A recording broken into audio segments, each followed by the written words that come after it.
अस्सलाम वालेकुम जी। आखिरी टेस्ट मैच शुरू हो गया है ऑस्ट्रेलिया और इंडिया का। इंडिया की जो पोजीशन है वो बहुत बुरी है फिलहाल।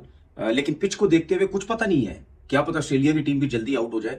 लेकिन इसके अलावा मैं एक चीज बोलना चाहता हूँ, जो माहौल बना हुआ है ना वहां पे ऑस्ट्रेलिया में क्रिकेट का और प्लेयर्स का जो एटीट्यूड है वो बहुत ज्यादा बुरा मुझे लग रहा है।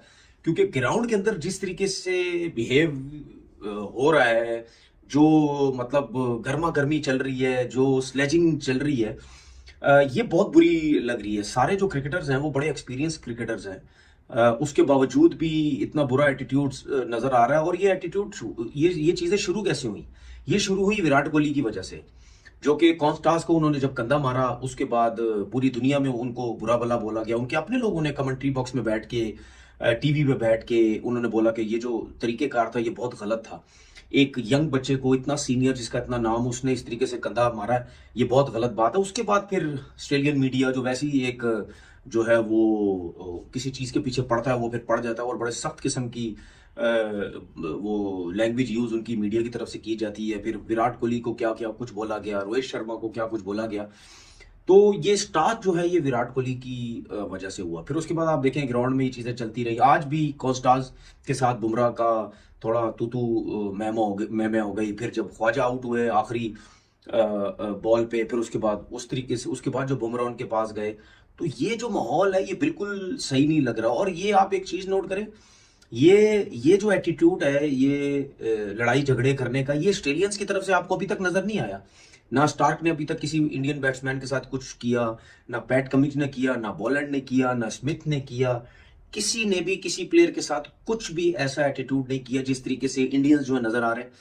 अब वो मुझे समझ नहीं आ रही, क्या वो सीरीज हार रहे हैं इस वजह से ही सब कुछ हो रहा है, या इंडिया मीडिया का प्रेशर, लोगों का प्रेशर, अवाम का प्रेशर, कोहली से परफॉर्म नहीं हो रहा, शर्मा से कुछ नहीं हो रहा, क्या टीम के हालात बहुत बुरे हैं, क्या गौतम गंभीर जैसा बंदा, जिस तरह मैंने आपसे पहले बोला था कि गौतम गंभीर जैसा बंदा इंडियन टीम के अंदर आ जाएगा वो टीम बर्बाद कर देगा।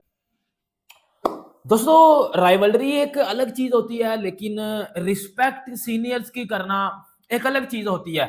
और आपको पता है ऑस्ट्रेलिया और इंडिया का 5वां टेस्ट मैच सिडनी में हो गया, पहला दिन खत्म हो गया है और इंडिया ने 185 किए हैं, ऑस्ट्रेलिया के 9 पे 1 आउट है। लेकिन इसकी बात तो मैं करूंगा, बुमराह ने लास्ट बॉल पे ख्वाजा को बजा दिया पकड़ के, और ख्वाजा की गलती नहीं थी, गलती थी वो सैम कॉन्स्टस की, वो घंटे की, पता नहीं वो कौन सी, मतलब यार ठीक है अब भाई, तो तेरे अंदर तमीज नहीं है, तेरे अंदर तमीज नहीं है, तू उस बंदे के साथ बदतमीजी कर रहा है जो जो इस टाइम दुनिया का सबसे बड़ा बॉलर है, उसका नाम है जसप्रीत बुमराह। मतलब एक मेरी बात सुनो, सबसे पहले थोड़ा सा मैं डे की बात कर लूं फिर मैं आता हूं, क्योंकि जसप्रीत बुमराह के साथ इस सैम कॉन्स्टस ने फाइट की है, अब्यूज किया बुमराह को, और बुमराह बजाएगा इनको सुबह बजाएगा पकड़ के, क्योंकि लास्ट बॉल पे लास्ट ओवर में जिस तरह बुमराह ने आज बजाया ना पकड़ के इनको, लास्ट ओवर में जिस तरह ख्वाजा को आउट करके बुमराह ने रिएक्शन इस कॉन्स्टस की तरफ दिया ना, वो बता रहा था कि बुमराह बोलता नहीं है, उसकी बाल बोलती है, और वो बोली है और वो सुबह भी बोलेगी। ऑस्ट्रेलिया सुबह तमाम है, पहले आपको ये चीज बता दूं, ऑस्ट्रेलिया सुबह तमाम है। शुरू करने से पहले कह रहा हूं कि कल ऑस्ट्रेलिया का बहुत बुरा हाल होने वाला है। दोबारा मेरी बात को याद रखना कि कल ऑस्ट्रेलिया का बहुत बुरा हाल होने वाला है, क्योंकि पंगा कोई और करे, मतलब कि अपनी लैंग्वेज उंगल कोई और करे और भुगतना किसी और को पड़े, ये हिसाब हुआ है। सैम कॉन्स्टेंस, जिसको मैं शरीफाना बच्चा समझता था, ये तो मैं कहता हूं कि 1 नंबर का वो कहते हैं ना डैश बच्चा निकला है। पूरी क्लास का जो सबसे लोफर बच्चा होता है ना, ये तो वो वाला बच्चा निकला है। ये तो उंगलियां करता है, ये तो मैं भी इसकी पिछले टेस्ट मैच के अंदर हिमायत कर रहा था। ये तो 1 नंबर का फ्रॉडी है। ये 19 साल का लड़का अपने आप को 40 साल का बाबा समझ के पंगेबाजी कर रहा है। पूरे मैच को एक साइड पे रख दो, इसका तुक क्या बनता था कि बुमराह से पंगा ले, जसप्रीत बुमराह से। चलो भाई, सिराज तो आता है आपको, जिसको कहते हैं ना शुर्लियां छोड़ने सिराज आता है, सिराज की मैं बात ही नहीं कर रहा। बुमराह से पंगे ले रहा है। बुमराह तो जिसको कहते हैं वैसे ही किसी को मुंह नहीं लगाता। हुआ कुछ यूं कि फड्डेबाजी हुई बुमराह और कॉन्स्टेंस के बीच में, और भुगतना किसको पड़ा? ख्वाजा को। ख्वाजा भाई अबे यार मुझे क्यों पेल दिया, हर बारी मैं ही क्यों पिलता हूं, पंगे तू लेता है, भुगतना मुझे पड़ता है।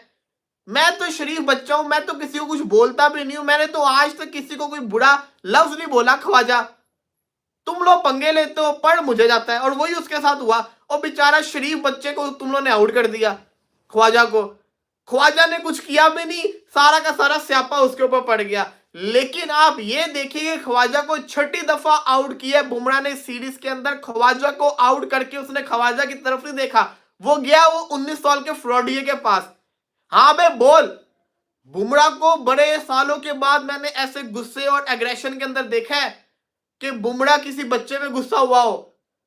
और बच्चा अपने आप को समझ क्या रहा है, समझ से बाहर है, क्योंकि जिस तरह उसका एटीट्यूड है। अभी सुनने में आती बातें कि जी टीम का माहौल अच्छा नहीं है, मतलब यानी एक पेज पे नहीं है, ये नहीं है वो। तो भाई ये पहले नहीं था, ये जब तक गौतम गंभीर टीम के साथ नहीं था तो ये प्लेयर थे ना सारे, उस टाइम तक ये सिस्टम नहीं था, ये बुरा माहौल नहीं था इंडियन टीम का। अभी तो ये मैं नहीं कह रहा ना, ये इंडिया मीडिया आपका कह रहा है, आपके इंडिया के लोग टीवी पे बैठ के कह रहे हैं कि इंडिया की टीम के अंदर के जो ड्रेसिंग रूम के हालात हैं वो बिल्कुल ठीक नहीं है। तो इसका मतलब फसाद की जड़ कौन है? इसका मतलब फसाद की जड़ गौतम गंभीर है, उसके आने की वजह से ये जो है वो सब कुछ हो गया। मैच की सूरत हाल है, बॉलैंड बहुत जबरदस्त बॉलिंग मुझे बहुत पसंद है, बहुत एक्स्ट्राऑर्डिनरी बॉलिंग करता है। ये तो जोश हेजलवुड, स्टार्क और कमिंस की वजह से उसको क्रिकेट कम मिली है, लेकिन आप देखें जब भी खेलता है वो एक्स्ट्राऑर्डिनरी परफॉर्म करता है। आज भी वो हैट्रिक में था, विराट कोहली को उसने आउट किया, बहुत बड़ी मिस्टेक कर रहा है विराट कोहली। ठीक है, देखिए एक तो वो क्रॉस जाता है, उसका फ्रंट पैर जो है वो क्रॉस चला जाता है, जब क्रॉस जाता है उसका पिछला पैर भी नजर आता है। और अगर आप कोई भी दुनिया का बैट्समैन अगर फ्रंट का जो पैर अगर क्रॉस जाता है ना तो उसका पिछला पैर नहीं उठना चाहिए। विराट कोहली तो क्रॉस भी जाता है, उसके बाद पिछला पैर भी उसका उठ जाता है, उसकी एड़ी उड़ जाती है। ठीक है ना, तो अगर आपका फ्रंट का पैर आपका क्रॉस जा रहा है और पिछली एड़ी नीचे है तो आप आगे पुश नहीं करेंगे, आप आगे नहीं जाएंगे, आप वहीं होल्ड कर देंगे, क्योंकि पिछला पैर पीछे वाला पैर की जो एड़ी है वो जमीन पे है। ठीक है, लेकिन अगर आपका फ्रंट पांव क्रॉस भी जा रहा है और पीछे वाला उठ भी गया, अब ये देखें मैं ऊपर नीचे हो रहा हूं ना, अब ये देखें, अब मेरी पीछे पांव की एड़ी जो है वो जमीन पे लगी हुई है। ठीक है, मैं अपनी जगह पे हूं और मैंने अपना पैर क्रॉस किया हुआ है। अब मैं देखें जैसे ही एड़ी उठाऊंगा ना मैं आगे चला जाऊंगा, ये मैंने एड़ी उठा दी, देखा, ये मैंने एड़ी बिठा दी, ये मैंने एड़ी उठा दी। तो जब ये एड़ी मैं उठाऊंगा तो जाहिर सी बात है मेरी बॉडी आगे जा रही है तो मेरा बल्ला भी निकलेगा। फिर ये विराट कोहली को देखना है, और मैं विराट कोहली की पिछली वीडियोस भी देख चुका हूं। ठीक है, आप जाके देखिएगा विराट कोहली के जो पीछे वाले पांव की एड़ी है वो नहीं उठती है, वो क्रॉस पैर जाता है लेकिन वहीं होल्ड कर जाता है, जिसकी वजह से उसका बल्ला और ज्यादा बाहर नहीं निकलता है। ये एड़ी की वजह से हो रहा है, ये विराट को देखने की जो है वो जरूरत है। फिर उसके बाद पंट भी बड़ा अच्छा खेल रहे थे, 40 पे आउट हुए। तो दोस्तों ये था कुछ पाकिस्तानी रिएक्शन, इस पर आपका क्या विचार है नीचे कमेंट सेक्शन में मुझे जरूर बताएं। वीडियो अगर पसंद आया है तो वीडियो को लाइक करें, शेयर करें, और इसी प्रकार के और भी रिएक्शन वीडियोस देखने के लिए चैनल को जरूर से सब्सक्राइब करें।